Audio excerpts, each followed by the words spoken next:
Halo guys, assalamualaikum warahmatullahi wabarakatuh.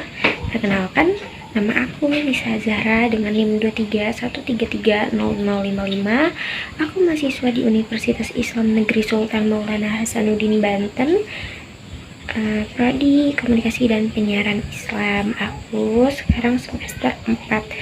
Video kali ini seperti biasa, untuk tugas mata kuliah aku yaitu mata kuliah penulisan berita dan artikel, dan ini tuh seingat aku learning journal yang ke-10, dan berarti tinggal ada 4 learning journal lagi yang harus aku kerjain, dan itu berarti 1 bulan lagi ya perkuliahan aku berlangsung di mata kuliah ini. Nah, tugas akhir di mata kuliah ini tuh suruh bikin jurnal yang terpublikasi Sinta. Nah, kemarin tuh materinya tentang jurnal. Terus tadi juga ngejelasin kayak jadi dosen tuh seperti apa gitu, syarat-syaratnya seperti itu.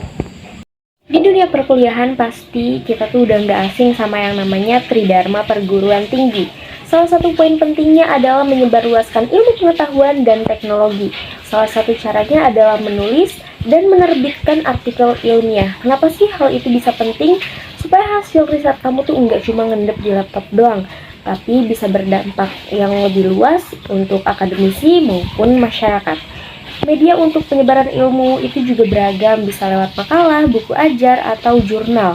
Tapi kalau kamu mau karya ilmiahmu diakui secara formal dan kredibel, maka jurnal ilmiah adalah medianya. Lalu kenapa jurnal ilmiah jadi sangat penting? Karena jurnal itu punya 3 peran utama. Yang pertama, fungsi akademik sebagai bukti ilmiah yang bisa diuji. Yang kedua, fungsi sosial memberikan kontribusi nyata pada masyarakat. Yang ketiga, fungsi ekspresi, tempat menyalurkan ide dan sudut pandang dengan bahasa akademik yang tertata. Nah, untuk menulis jurnal sendiri itu ada 3 aspek utama yang perlu dipahami. Yang pertama, isi atau topik dan kajian sesuai bidang keilmuan. Yang kedua, bahasa, gunakan bahasa yang ilmiah dan formal. Yang ketiga, tampilan atau sajian. Ikuti format jurnal dari cara mengutip sampai menata tabel dan gambar. Artikel ilmiah juga mempunyai ciri khas seperti objektif, logis, analitis, dan membawa inovasi. Bukan sekadar opini tapi berdasarkan bukti dan bisa diuji kebenarannya. Dalam proses penulisan jurnal, kamu akan melewati 3 tahapan. Yang pertama, pra-penulisan, mulai dari mencari ide, memahami metode kualitatif atau kuantitatif, hingga mengumpulkan literatur yang relevan, susunan kerangka naskah. Dari sini, yang kedua, penulisan, tuangkan ide ke dalam draft awal.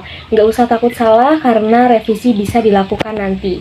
Dan yang ketiga, pasca penulisan, tahap penyunting, pengecekan format, lalu kirim ke jurnal yang dituju.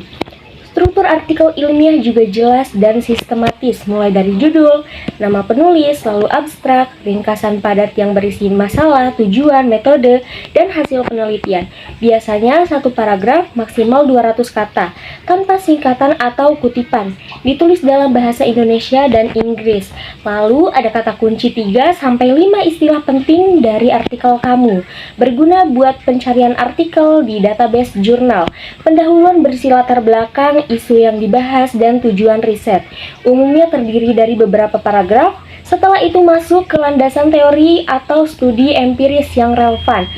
Tampilkan teori yang mendasari serta hasil studi sebelumnya yang kamu jadikan referensi. Di bagian metode, jelaskan dengan detail jenis riset, sumber data, dan pengumpulan, dan proses analisis harus rinci dan transparan. Berikut adalah hasil pembahasan yang merupakan inti tulisan. Sajikan hasil dengan sistematis, bisa dipakai tabel atau gambar secukupnya. Tafsirkan data, kaitkan dengan teori, bandingkan dengan penelitian lain, dan beri argumen yang masuk akal. Di bagian kesimpulan dan saran, berikan jawaban singkat dari pertanyaan penelitian. Tulis secara deskriptif, bukan angka, dan tambahkan saran yang relevan untuk praktik maupun pengembangan teori selanjutnya. Jangan lupa daftar pustaka. Pastikan setiap referensi ditulis sesuai aturan gaya jurnal. tujuanmu, entah itu AFA, MLA, Chicago, atau gaya lainnya. Dan yang penting, jangan ragu untuk memulai menulis. Mungkin segitu aja, dan gongnya kemarin tuh tiba-tiba Pak Adi minta buat bikin makalah lagi. Nggak tahu, nggak expect kalau bakal disuruh bikin makalah lagi.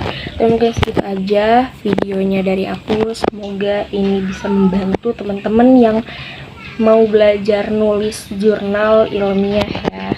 See you next video, bye bye.